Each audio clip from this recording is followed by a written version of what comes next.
Sir నమస్కారం sir. నమస్తే అండి. సార్ రీసెంట్‌గా కిషన్ రెడ్డి గారు ఒక ఇంటర్వ్యూలో మాట్లాడుతూ చిరంజీవి గారిని రమ్మంటే అలా బీజేపీలోకొచ్చేస్తారు.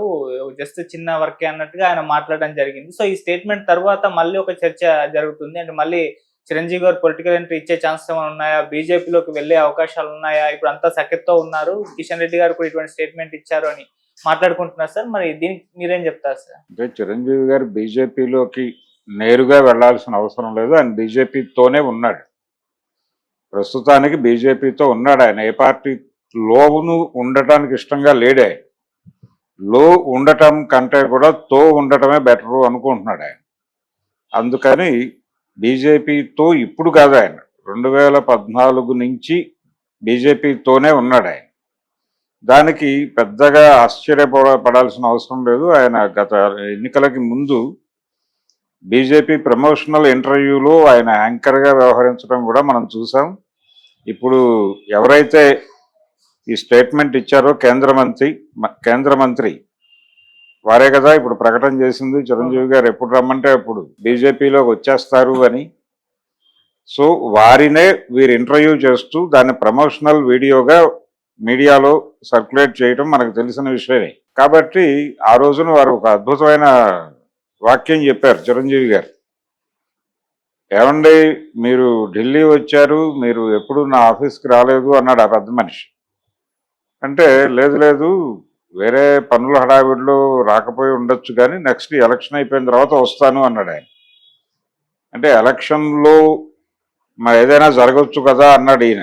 అంటే లేదు లేదు, మీరే గెలుస్తున్నారు, మీరే తిరిగి ప్రభుత్వం, నరేంద్ర మోడీ గారే ప్రభుత్వాన్ని ఏర్పాటు చేస్తున్నారు, కిషన్ రెడ్డి గారు మీరు మళ్ళీ అదే ఆఫీస్లో ఉండొచ్చు, నేను అక్కడికే వచ్చి కలుస్తాను అని చాలా స్పష్టంగా చెప్పాడు. అంటే ఎన్నికల కంటే ముందే తిరిగి మోడీ గారి ప్రభుత్వం వస్తుంది, కిషన్ రెడ్డి గారు మళ్ళీ మంత్రివర్గంలో ఉంటారు అనే విషయాన్ని చిరంజీవి గారు ప్రపంచానికి చెప్పాడు.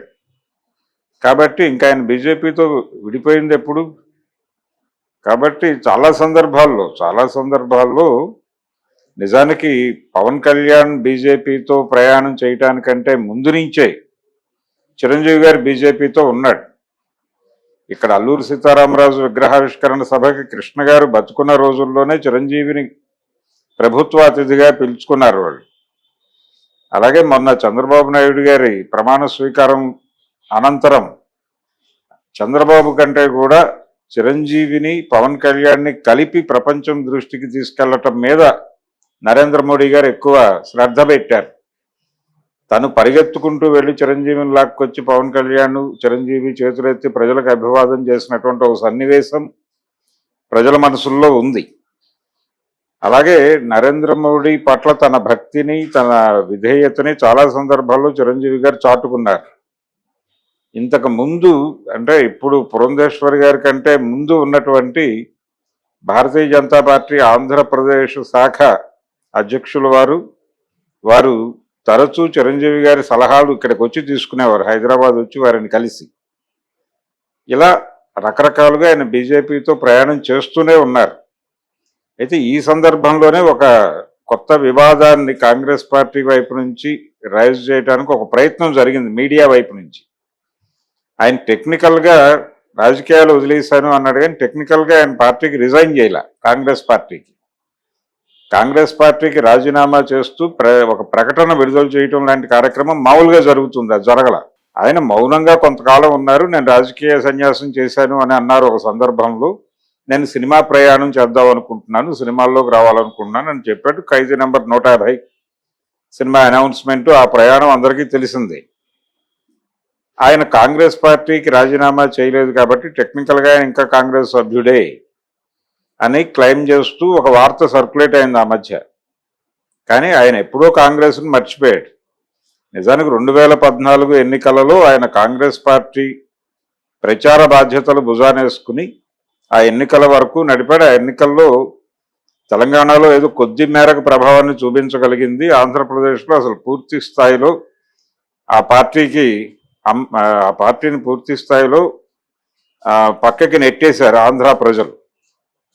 ఆ తర్వాత ఆయన అంటే ఆ ఎన్నికల్లో కీలకంగా వ్యవహరించింది ఆంధ్రప్రదేశ్ వరకు కొప్పుల రాజు గారు, అలాగే చిరంజీవి గారు, మాణిక్యవరప్రసాద్ గారు, వీళ్ళ ముగ్గురే కీలక వ్యక్తులు ఆ రోజున.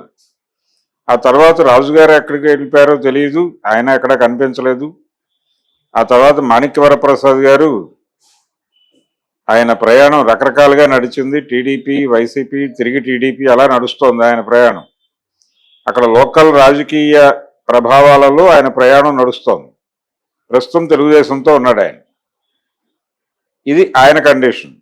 ఇప్పుడు పార్టీయే అంతర్ధానం అయిపోయింది అక్కడ, కాంగ్రెస్ పార్టీ. కాబట్టి టెక్నికల్గా చిరంజీవి గారు ఎక్కడ ఉన్నాడు అనేది పక్కన పెట్టేస్తే, ఆయన ఆ ఎన్నికలలో ఓటమి తర్వాత ఎక్కడా కూడా ఏ వేదిక మీద కనిపించలేదు ఆయన.